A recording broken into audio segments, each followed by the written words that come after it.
Salut gang, bienvenue dans le cours Fondement de la cybersécurité, CCNA CyberOps ou Cyber Operation Security. Euh, Cours d'introduction à la cybersécurité. Donc, si tu es avec moi au collège, on va pouvoir se voir, mais sinon, même si tu n'es pas avec moi au collège, c'est une petite vidéo d'introduction pour parler très rapidement du cours, vous montrer le fonctionnement du laboratoire parce que c'est un petit peu différent peut-être de ce à quoi tu es habitué. Donc, je vais vous montrer ça rapidement. Euh, donc, le cours Fondement de la cybersécurité, vraiment un cours d'introduction à la cybersécurité, où est-ce qu'on va toucher tout ce qui est les notions de base pour être capable de vraiment travailler dans une équipe en cybersécurité, là, travailler avec des gens en cybersécurité. Fait qu'on n'a pas besoin d'être en cybersécurité ou d'être des spécialistes, mais vraiment pour être capable de collaborer en tant qu'informaticien dans l'aspect ou au niveau de l'aspect cybersécurité. Fait que si on regarde, j'ai mis ici le cours du collège avec les différentes sections du cours qui sont l'équivalent du CCNA CyberOps. Euh, donc, voici les différents sujets. On va parler du centre opérationnel de sécurité, c'est quoi les menaces, les dangers, les processus, les technologies de la cybersécurité, les principes de base de sécurité, la défense, le contrôle de l'accès, les sources d'informations qu'on a, tout ce genre de choses-là. On va parler des protocoles, des notions réseau qu'on a déjà vues si tu as suivi le CCNA 200-301, donc CCNA Networking, CCNA V7 avec moi. Puis, on va toucher à tout ce qui est les outils de cybersécurité, Linux, Windows, pour être capable de vraiment faire des manipulations de base. Fait que tu pourras aller regarder ça à tête reposée. Mais si on regarde le setup, OK, moi, j'ai des machines virtuelles dans un environnement VMware, vCloud. Mais si tu utilises des machines virtuelles à la maison, disons que tu n'es pas avec moi au collège ou tu n'utilises pas la même technologie, tu suis mes vidéos sur le web, ben voici comment fonctionnent les machines virtuelles. Il y a déjà un laboratoire sur NetAcad que tu peux suivre pour installer les machines virtuelles, mais voici ce à quoi ça ressemble. On a 4 machines virtuelles. OK? Fait que ça, ici, dans vCloud, qui est une technologie de VMware, j'ai 4 machines virtuelles, Kali Linux, Metasploitable, Security Onion, puis VMware Workstation, mais juste Workstation, qui est juste une station de travail à Arch Linux. Donc, on a 4 machines. Puis, regardez un peu le diagramme réseau. Il y a dans la topologie où est-ce que vous installez tout, vous allez le voir, le visualiser aussi, mais ça ressemble à ça. Si tu regardes ici en bas, BDERO, là, ça c'est l'Internet. Pour moi, dans mon réseau, dans mon environnement virtuel, c'est l'accès à l'Internet. Fait qu'il y a seulement une machine qui accède ou qui a un branchement ou une patte, comme j'aime dire, dans le réseau qui mène à l'Internet, c'est Security Onion. Fait que je vais juste vous introduire rapidement qu'est-ce que font ces 4 fameuses machines-là. Security Onion, c'est une machine qui permet de travailler en tant que pare-feu, disons, en tant que système de IDS, IPS, on va en parler plus tard, donc système de détection et prévention des intrusions, capture puis analyse de paquets, accumuler des statistiques réseau, des statistiques de cybersécurité. Il y a vraiment beaucoup de fonctionnalités et d'outils de sécurité. C'est vraiment une espèce de tout en un Linux sécurité, pare-feu, routeur. Il fait un peu tout le travail. Voilà comme un gros firewall, on va le dire comme ça. OK? Pas exactement, mais pour les fins là, d'explication, puis vu qu'on commence, on n'est pas à la fin du cours, voilà comme ça. Fait que la machine Security Onion, elle a 4 cartes réseau. Une qui est dans le réseau qui est fictif ou qu'on a inventé, qui est DMZ, zone démilitarisée. Un dans le réseau interne. Un dans le réseau qu'on appelle Internet, qui n'est pas vraiment l'Internet, mais qui est une simulation de l'Internet. Donc, cette machine-là regroupe toutes les autres machines. OK? Les 4 machines passent au travers de Security Onion. Vous voyez Security Onion comme étant le routeur ou le cœur du réseau. S'il ne marche pas, personne ne peut se parler ensemble. Pourquoi? Ben regarde, tout le monde passe par cette machine-là pour pouvoir communiquer ensemble. Sauf ceux qui sont directement dans les mêmes réseaux. Fait que, Kali et Metasploit peuvent se parler ensemble parce qu'ils sont dans le même réseau.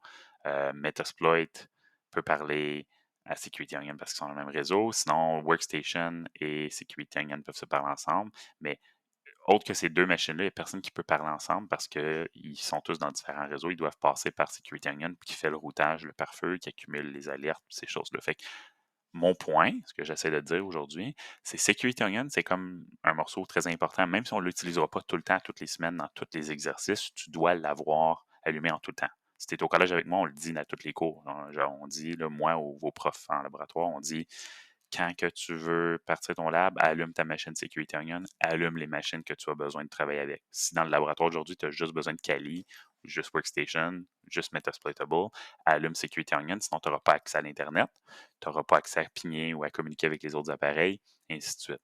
Fait que si tu veux l'accès à l'Internet, tu veux accès à quoi que ce soit d'autre, allume Security Onion. Si tu es à la maison puis que tu fais du bridging puis que tu utilises VMware Workstation, pas nécessairement, tu peux suivre les instructions de NetAcad quand tu fais tes travaux, ça va marcher. Fait que Security Onion, ça ressemble un peu à ça, cette machine-là. Je vous le montre ici, est ici. Fait que Security Onion, super bel outil. Bon, c'est une vieille version, c'est pas une version à jour, là, mais pour les fins du labo, c'est parce qu'il y a beaucoup de scripts et de fonctionnalités dedans, mais je vais te montrer un peu un des outils central. OK, analyste, CyberOps. Pour le moment, tu n'as pas besoin de faire ce que je fais, c'est juste pour te montrer ce à quoi ressemble la machine. Mais regarde, tu vas avoir toutes sortes d'alertes ici. Là, ici, il n'y a pas grand-chose présentement parce qu'on vient de lancer la machine, mais tu vas voir toutes sortes d'alertes qui vont apparaître des centaines et des centaines. Tu vas pouvoir faire des filtres, tu peux ouvrir Wireshark, tu peux t'emmener vers un autre outil. Il y a toutes sortes de trucs que tu peux faire. Fait que ça va t'envoyer des alertes, des statistiques. Tu peux voir les statuts des autres outils de sécurité. On a ELSA, qui est un autre outil qui nous permet de voir les statistiques, puis voir tout de façon là, centralisée, puis classifier les informations importantes de sécurité. Je te montre ça ici. Tu vois, je peux voir, disons, tout le trafic DNS. Top trafic DNS, ça va me montrer tout le trafic DNS qui a été capturé par la machine. Fait que là, tu peux voir, je peux voir les adresses IP qui ont fait des requêtes DNS. Puis là, je peux cliquer dessus. Je peux aller voir le détail. C'est ultra sophistiqué comme outil. C'est vraiment cool. Fait que vois Security Onion comme l'espèce de pare-feu routeur tout en un qui assure la sécurité. On ne va pas l'utiliser à toutes les semaines, mais on en a besoin pour l'accès réseau puis on va l'utiliser pour faire des analyses approfondies en cybersécurité. Voilà comme ça. Fait que ça, c'est pour Security Onion. Je le laisse de côté.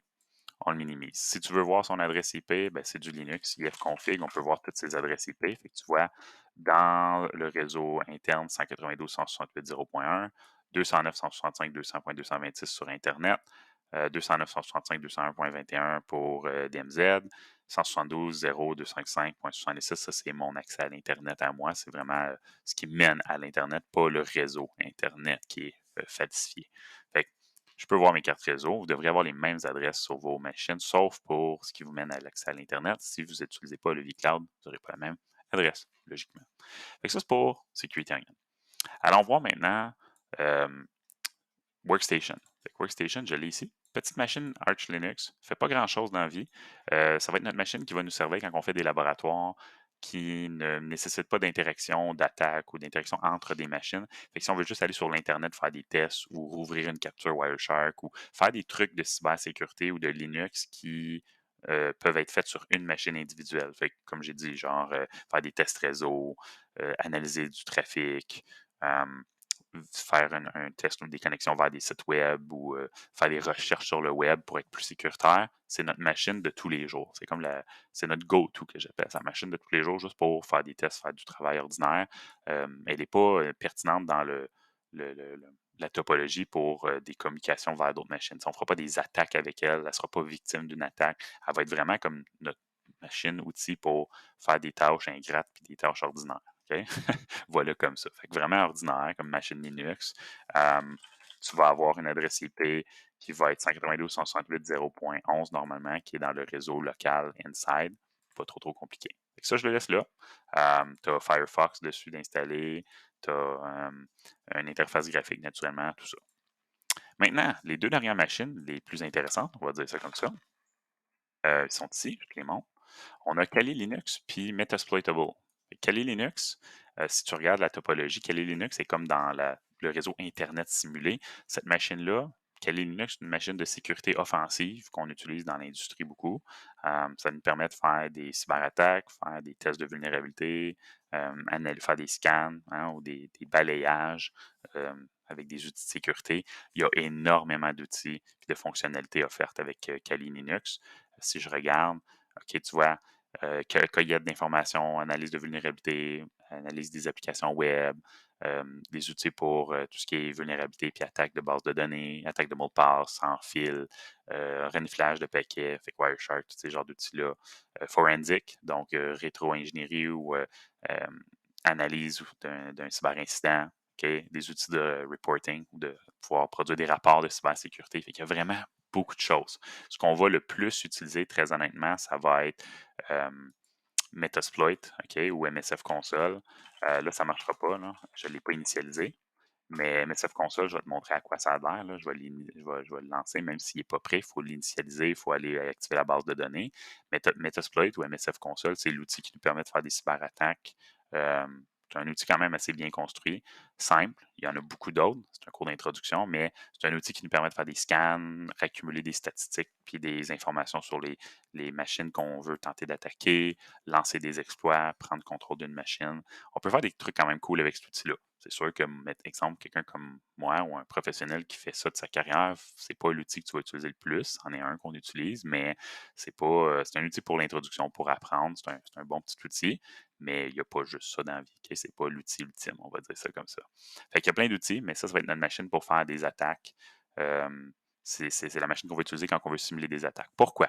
Pourquoi on fait des attaques dans le cours? Pour deux raisons. Pour, de un, générer des alertes sur notre outil de sécurité Security Onion. Fait que quand on va attaquer une machine comme Metasploitable, on va passer au travers de Security Onion, donc des alertes vont être générées, du trafic va être bloqué, peu importe. Ça va nous permettre de, un, analyser l'attaque qu'on aura faite par nous-mêmes et ça va nous permettre de comprendre ce que l'attaquant ou le hacker fait. Fait qu'on va faire les deux côtés de la médaille. On fait des attaques, on analyse l'attaque. Ayant fait l'attaque nous-mêmes, on va mieux comprendre ce qui s'est passé. Metasploitable maintenant, fait que je laisse Kali de côté. Metasploitable, c'est la machine victime. C'est notre victime parfaite, c'est le mouton noir, appelle-le comme tu veux. Euh, c'est la machine qu'on va attaquer. Cette machine-là est faite pour être attaquée. C'est la machine la plus vulnérable de la planète, là. Il n'y a rien de plus facile à attaquer que ça.